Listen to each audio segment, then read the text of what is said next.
Shalom Bapak Ibu yang dikasihi Tuhan.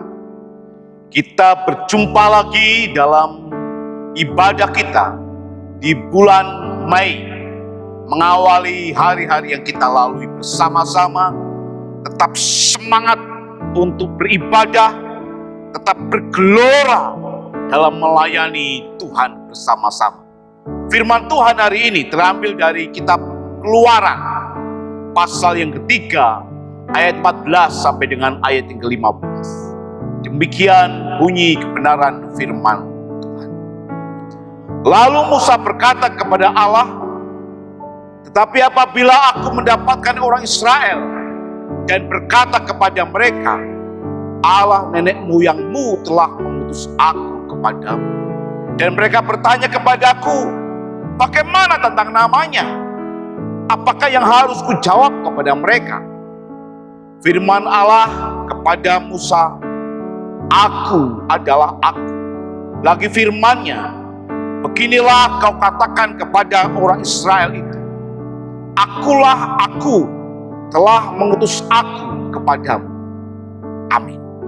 Bapak Ibu Saudara yang dikasihi Tuhan Yesus Kristus, ketika Musa diutus oleh Tuhan, Musa bertanya tentang identitas.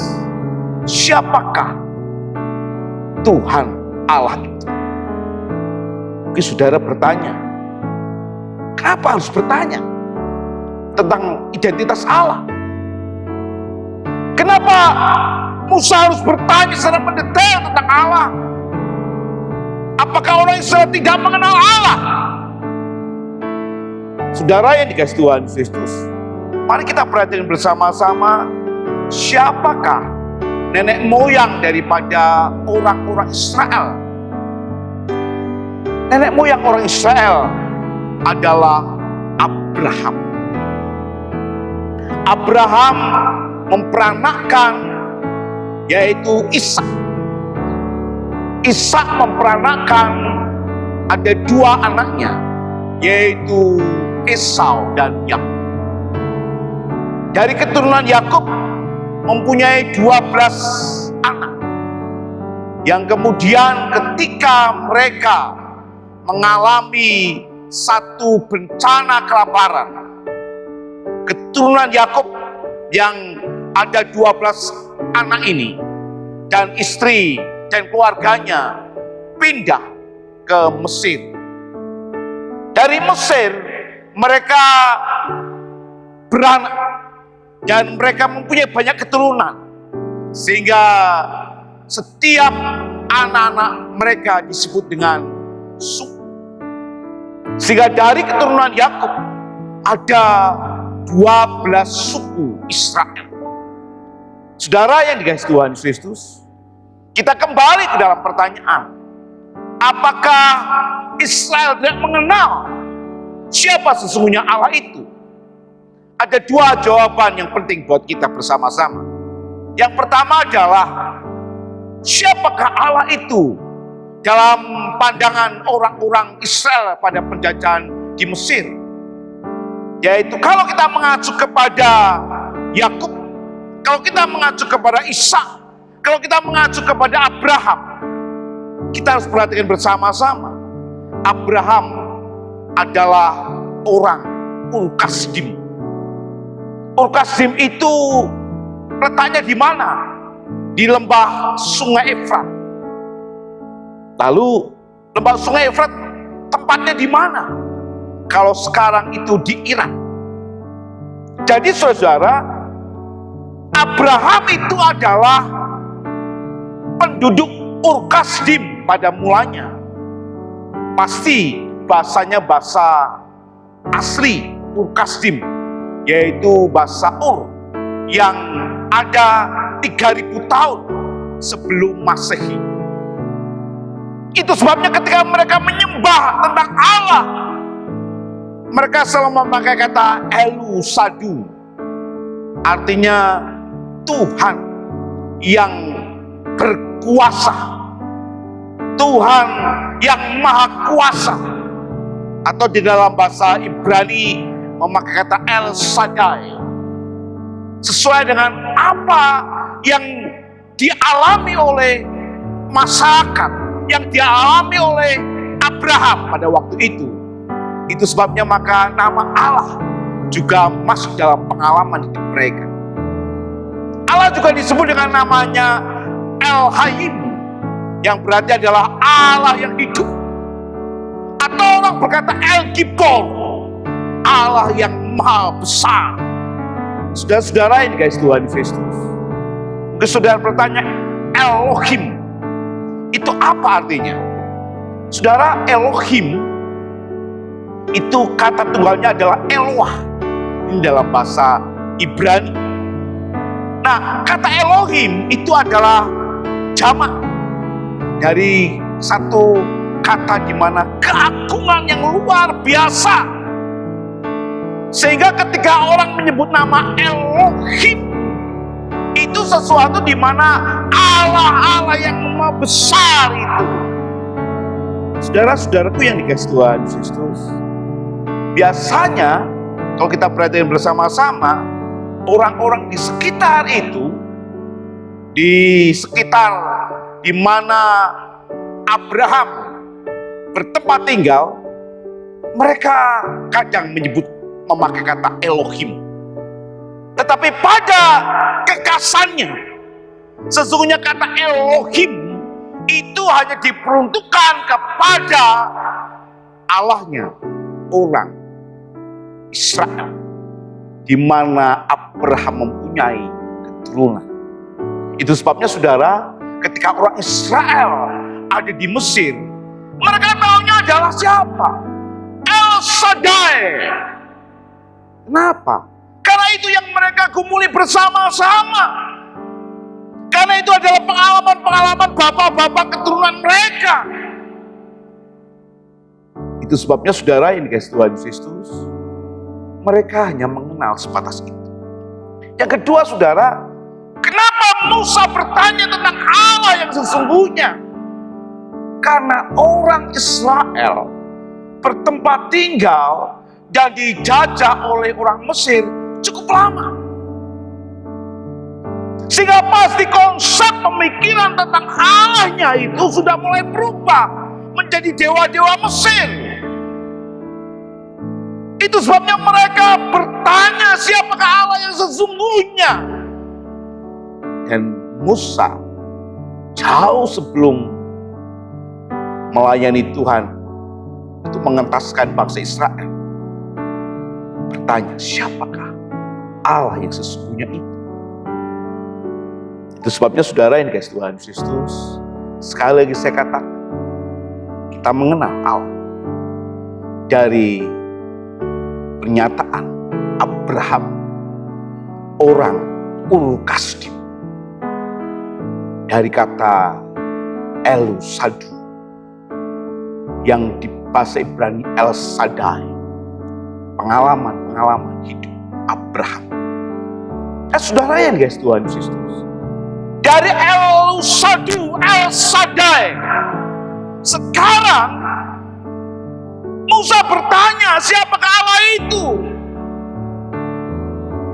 Dalam bahasa Indonesia dikatakan begini, firman Allah kepada Musa, aku adalah aku. Saudara yang dikasih Tuhan Kristus, apa yang dikatakan aku adalah aku dalam bahasa Ibrani menarik. Ahyeh, Asher, Ahyeh. Ahyeh, Asher, Ahyeh. Kata Ahyeh merupakan kata kerja bentuk kal, yang merupakan orang pertama tunggal yang berasal dari kata Hay, dengan arti menjadi atau adalah. Jadi aku menjadi aku atau aku adalah aku. Dan menurut Friedman, bentuk ayat itu merupakan kata kerja hipil yang artinya menjadi aku, yang menyebabkan sesuatu ada, atau penyebab utama. Bapak Ibu Saudara yang dikasih Tuhan Kristus, sekali lagi saya katakan, kata Ahyeh itu ada dua pemahaman. Yang pertama adalah kata kerja kerja bentuk kal yang merupakan orang pertama tunggal dari kata haya. Itu sebabnya artinya berarti menjadi atau adalah. Jadi Aye adalah Aye. Aku adalah aku. Tetapi kita perhatikan bersama-sama, pemahaman yang kedua adalah masih kata kerja, tetapi dalam bentuk hipel, yang artinya berarti menurut Friedman adalah aku ini menjadi penyebab segala sesuatu. Ini kata kerja, hipel. Jadi aku ini menjadi penyebab segala sesuatu atau penyebab utama. Jadi kalau Musa bertanya siapakah Tuhan itu, aku adalah penyebab yang utama, penyebab segala sesuatu, dan itulah aku. Saudara-saudara yang dikasihi Tuhan Yesus Kristus, sekarang kita lihat bersama-sama. Aye Esher Aye dalam tata bahasa Ibrani masuk dalam kategori konstruksi idem per idem, atau merupakan jenis pengulangan idiom, atau sering disebut dengan paronomasia, yaitu dua kata yang mempunyai bentuk yang sama digunakan untuk menekankan kesatuan dari suatu sifat tindakan di dalam satu konsep kata kerja. Itu sebabnya saudara, kata kerja kedua berfungsi sebagai predikat yang menekankan, kata kerja yang berfungsi menekankan pada tindakan. Jadi kata kerja kedua berfungsi sebagai predikat untuk menekankan kata kerjanya yang berfungsi dalam tindakan. Jadi aku yang menyebabkan ada itu, aku yang menciptakan apa yang aku ciptakan. Artinya berarti sama dengan akulah sang pencipta itu. Bapak Ibu Saudara yang dikasihi Tuhan Yesus Kristus, jadi kalau kita perhatikan bersama-sama, Aye Esher Aye ini berarti adalah akulah sang pencipta. Dalam bahasa Indonesia memang kurang jelas, karena apa? Karena langsung diterjemahkan dengan aku adalah aku. Dalam bahasa Ibrani, karena mempunyai banyak pemahaman yang di situ selalu menekankan maksud dan apa di dalam bahasa itu, maka Aye Esher Aye itu tidak hanya aku adalah aku, tetapi mempunyai arti yang mendalam. Yang pertama adalah akulah penyebab yang utama, akulah pencipta yang utama. Yang kedua adalah akulah sang pencipta itu, yaitu disebut dengan Tuhan. Saudara-saudara yang dikasihi Tuhan Yesus Kristus, kata Aye itu selanjutnya menurut Martin Knott dibuat menjadi satu tetragrammaton. Apa itu tetragrammaton? Yaitu kata Aye ini sering kemudian orang memakai kata YHWH. Itu tetragrammaton. Itu sebabnya orang bisa menyebut kata Yahweh. Teolog Jerman suka dengan kata Yehowa. Memang tidak tahu kapan orang menyebut dengan kata Yahweh atau Yehowa, tetapi tetragrammaton masih tetap ada, YHWH. Tetapi saudara, setelah pembuangan dari Babel, orang Israel begitu mengagungkan Tuhan. Orang Israel begitu takut kepada Tuhan.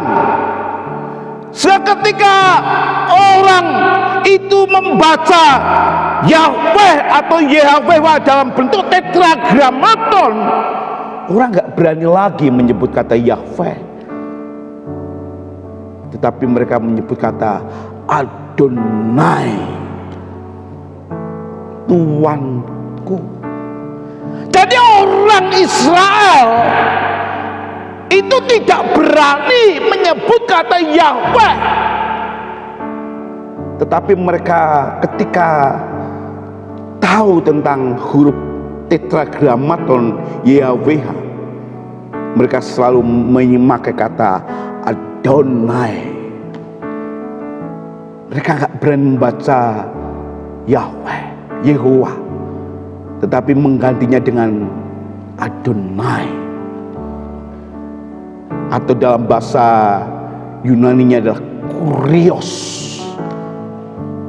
Tuanku. Karena itu sangat agung penyebutan tentang Tuhan. Itu sebabnya saudara, kalau dalam Alkitab kita itu sebut kata Yahweh itu adalah, kalau saudara menemukan huruf satu kapital semua, kata Tuhan memakai huruf kapital semua, itulah Yahweh atau Yehovah. Atau orang Yahudi Israel tidak berani menyebut itu sehingga memakai kata Adonai, Tuhan, dalam huruf kapital semua dalam Alkitab bahasa Indonesia. Nah, kemudian kalau kita lihat bersama-sama, kata Elohim itu adalah di dalam bahasa Indonesia memakai kata Allah. Sehingga kalau kita menyebut kata Yahweh Elohim, itu adalah Tuhan Allah. Kata Elohim di sini itu bisa memakai satu sebutan apa saja menurut budaya masing-masing. Tetapi saudara, itu adalah memakai bahasa khas di keturunan-keturunan Israel, kata Elohim. Kalau ditranslate bahasa Indonesia menjadi kata Allah. Saudara yang dikasihi Tuhan Yesus Kristus, kembali kepada kata Yahweh tadi, Ehye, Esher, Ehye. Menurut Matthew Henry, yang pertama adalah kata Ehye, Esher, Ehye itu berarti adalah dia dengan sendirinya ada dan mempunyai keberadaannya. Jadi Allah itu dengan sendirinya memang ada, dan keberadaan Allah itu ya ada. Kata Yoda ada lagi, memang itu ada. Kita nggak bisa mencoba untuk berkata Allah itu harus seperti ini, Allah itu harus seperti ini, Allah itu ada di tempat ini. Nggak bisa. Karena apa? Karena keberadaan Allah itu ya adanya tentang Allah itu. Sehingga kita nggak bisa, oh Allah itu ada di sini, Allah itu tempatkan ini, nggak bisa. Karena apa? Karena kita ini adalah ciptaannya. Satu kali saudara, ada orang bertanya pada saya, kenapa Allah kok bisa menjelma jadi manusia? Saya menjawabnya, Allah itu maha kuasa dan keberadaannya ya seperti itu adanya. Artinya berarti kita nggak bisa menjangkau namanya Allah. Dengan kemahakuasaannya itu Allah bisa menjelma menjadi apa saja. Karena apa? Kita ini adalah ciptaannya. Bukan kita menciptakan Allah menurut konsep kita, menurut pandangan kita, menurut pendapat kita. Bukan. Itu sebabnya saudara, menurut Matius Henry, dia ada dengan sendirinya dan mempunyai keberadaannya. Yang kedua saudara, bahwa Allah itu kekal dan tidak bisa diubah. Artinya adalah Allah itu tetap sama, baik dulu, sekarang, maupun selamanya. Allah itu tetap sama. Artinya apa saudara? Artinya berarti Allah itu yang dulu disembah oleh Abraham, oleh Ishak, oleh Yakub, yang sekarang disembah oleh orang-orang percaya dalam penjelmaannya di dalam Yesus Kristus, itu tetap sama, baik kuasanya, baik mujizatnya, baik kemahakuasaannya, sama. Itu sebabnya saudara yang dikasih Tuhan Yesus Kristus, Allah tidak pernah berubah dalam kuasanya. Yang ketiga, tidak bisa dimengerti menurut pandangan manusia. Kalau kita ini sekolah teologi, ini kita sedang belajar firman Tuhan bagian kecil. Bukan kita memiliki semuanya, bukan, kita ini kecil. Seperti kalau kita ini berada di pantai, lalu kita ini mengambil air laut segelas, hanya segelas kecil daripada air laut itu. Kalau kita bisa memahami Tuhan, kalau kita bisa memahami namanya Allah, itu hanya sebagian kecil. Jadi artinya saudara, kita nggak bisa melihat Allah yang besar itu. Kenapa? Karena kita ini ciptaannya. Yang keempat, bahwa Ia setia dengan semua janjinya. Allah itu setia dalam semua janjinya, hidup dalam sejarah umat manusia. Oh saudara yang dikasih Tuhan Yesus Kristus, Allah itu hidup dalam sejarah umat manusia. Kalau ditanya sekarang, Allahnya orang Kristen seperti apa sih? Allahnya orang Kristen bukan tiba-tiba orang berkata mak beduduk, bukan. Tetapi Allahnya orang Kristen, Allah yang hidup dalam sejarah. Dari Abraham sampai bapa leluhur Israel, sampai kepada Raja Daud, sampai kepada para nabi-nabinya, terus, dan itu stop, berhenti. Allah tidak berbicara kepada manusia. Allah tidak berbicara kepada manusia.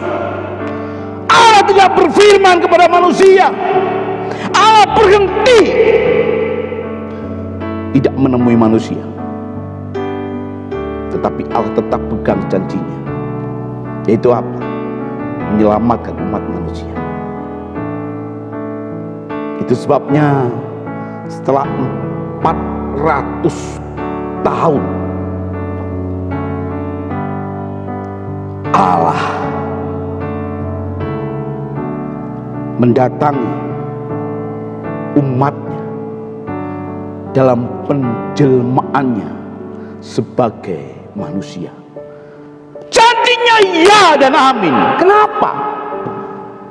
Karena Allah menjelma menjadi manusia dari garis keturunan Daud. Ini janji Allah.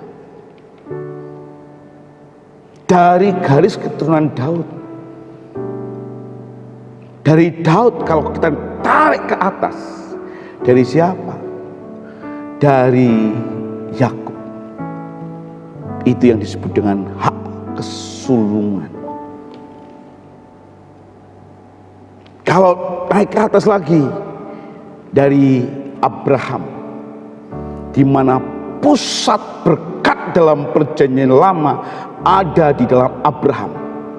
Siapa yang mengutuk engkau akan kukutuk, kata firman Tuhan kepada Abraham. Siapa yang mengutuk Abraham akan dikutuk oleh Tuhan. Siapa yang berteman memberkati Abraham maka diberkati. Pusat berkat ada di dalam Abraham. Dan sekarang waktu yang terus berlanjut sampai ketika Allah berdiam diri dan sampai kemudian Allah menjelma menjadi manusia 400 tahun kemudian, janji Allah tetap sama. Dari Abraham, dari Ishak, dari Yakub yang mendapatkan hak kesulungan, kemudian diterima kepada Daud dan sampai kepada Yusuf dan Maria, garis keturunan Daud. Jadi janji Allah itu tidak berubah. Nah saudara yang dikasih Tuhan Yesus Kristus, kita lihat sama-sama siapakah Yesus itu. Mari kita perhatikan sama-sama dalam Yohanes pasal 1 ayat 1. Pada mulanya adalah firman. Firman itu bersama-sama dengan Allah, dan firman itu adalah Allah. Firman itu adalah Allah. Kalau kita perhatikan bersama-sama saudara, Allah dengan firman-Nya itu adalah satu. Kata-kata Allah disebut dengan firman. Kata-kata Allah disebut dengan firman. Nah, kata-kata Allah dengan Allah itu satu. Kata-kata Allah itu disebut dengan firman. Nah, firman itu menjelma menjadi manusia, yaitu Tuhan Yesus Kristus. Itu sebabnya saudara yang dikasih Tuhan Kristus, Yesus itu siapa? Ya firman Allah. Lah firman Allah siapa? Ya kata-kata Allah. Ya kata-kata Allah itu siapa? Ya Allah itu sendiri. Itu sebabnya saudara, Yesus Kristus adalah penjelmaan dari Yahweh Elohim. Yesus Kristus adalah penjelmaan daripada Tuhan Allah.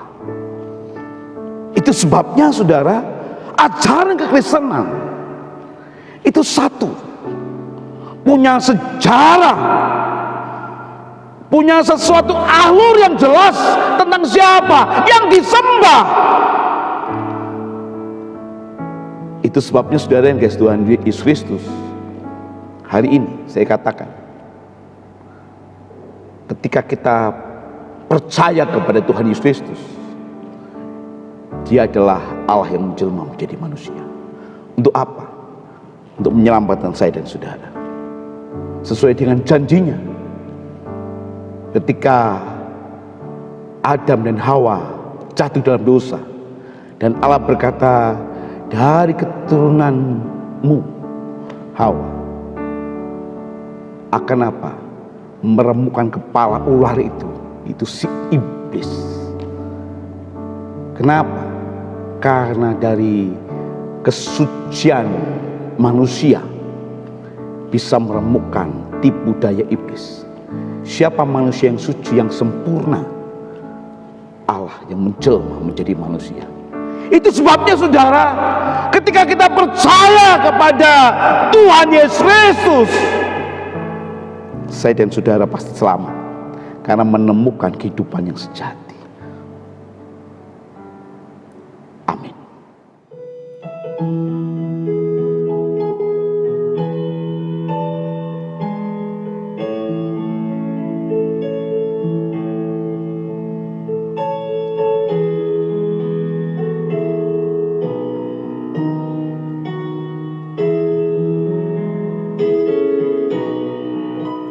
Atas bukit yang jauh tanpa salib hina, lambang dari sengsara jelas.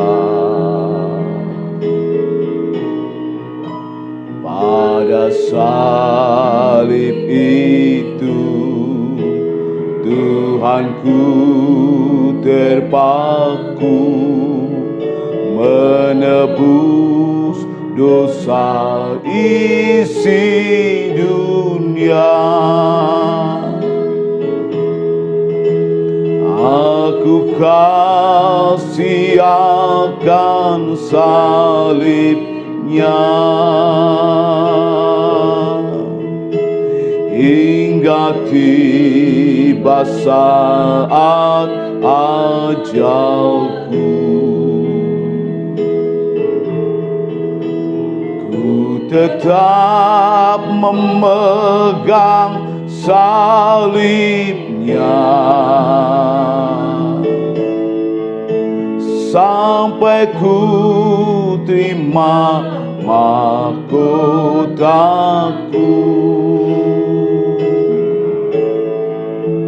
sampai ku terima mahkotaku.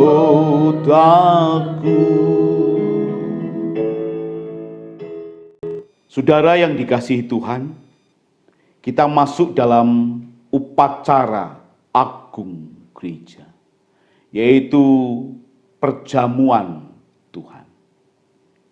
Untuk apa saya dan saudara mengikuti perjamuan Tuhan? Seperti firman Tuhan katakan, setiap kali perjamuan Tuhan diadakan, kita mengingat tentang pengorbanan Tuhan Yesus Kristus di kayu salib untuk mengorbankan dirinya bagi saya dan saudara. Ketika saya dan saudara percaya kepada pengorbanan Tuhan Yesus Kristus, maka kita diselamatkan. Itu sebabnya upacara agung gereja ini penting dan terus dilakukan dalam segala keadaan. Melalui wabah virus COVID-19 ini, kita terus semangat beribadah dan kita terus melayani Tuhan. Dan kita juga mengadakan upacara agung gereja pada minggu pertama bulan Mei ini. Bapak Ibu yang dikasihi Tuhan, Alkitab mencatat, dan ketika mereka sedang makan, Yesus mengambil roti, mengucap berkat, memecah-mecahkannya, dan memberikannya kepada murid-muridnya, dan berkata, ambillah, makanlah, inilah tubuhku. Amin. Kita berdoa kepada Tuhan. Tuhan Yesus Kristus, berkati kami ketika kami boleh menikmati untuk masuk dalam upacara agung gereja. Tuhan menolong kami Tuhan, supaya kami sungguh-sungguh bisa diberkati oleh Tuhan. Melalui upacara agung gereja ini, kami semakin menghayati makna pengorbanan. Amin. Kita makan bersama-sama.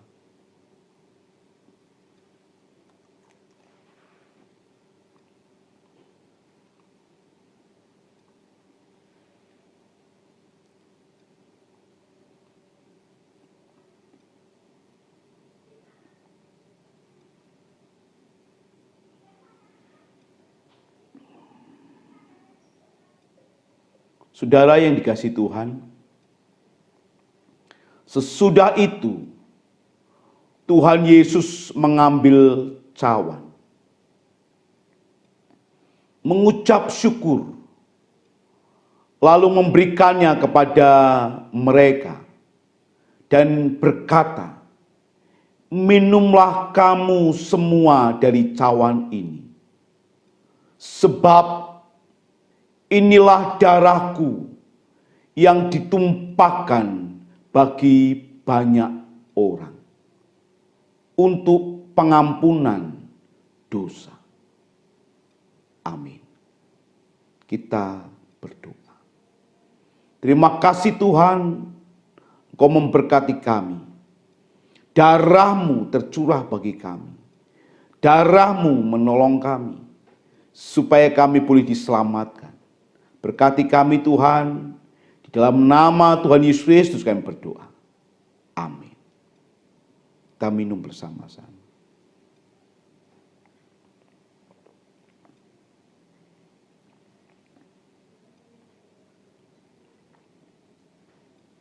Sekali lagi kita berdoa kepada Tuhan.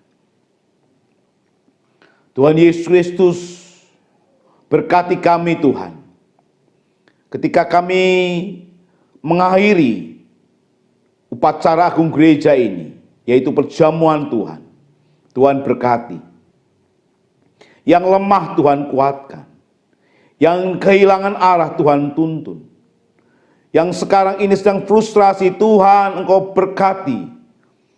Engkau Tuhan yang menolong kami dan menuntun kami, yang setia dalam segala hal untuk kami Tuhan. Berkati seluruh jemaat-jemaat Tuhan, Tuhan memberkati dan menolong. Kami serahkan Tuhan, jemaat Tuhan yang di GBI Fleri ini, Tuhan Engkau memberkati. Kesetiaan mereka luar biasa untuk kemuliaan nama Tuhan. Kami serahkan ke dalam tangan kasih Tuhan. Hanya di dalam nama Tuhan Yesus Kristus kami berdoa. Tuhan, pada hari ini Tuhan berkati kami semua, supaya kami tetap sehat, kuat, dan boleh hidup dalam damai sejahtera dengan Tuhan. Tuhan memberkati saudara dan melindungi saudara. Tuhan menyinari saudara dengan wajah-Nya dan memberi damai sejahtera. Tuhan memberkati dan melindungi dan menyinari saudara. Di dalam persekutuan Allah Bapa, Yesus Kristus serta Roh Kudus, biarlah pulang dan ada di rumah dan sampai menantikan Tuhan memberkati. Amin. Shalom.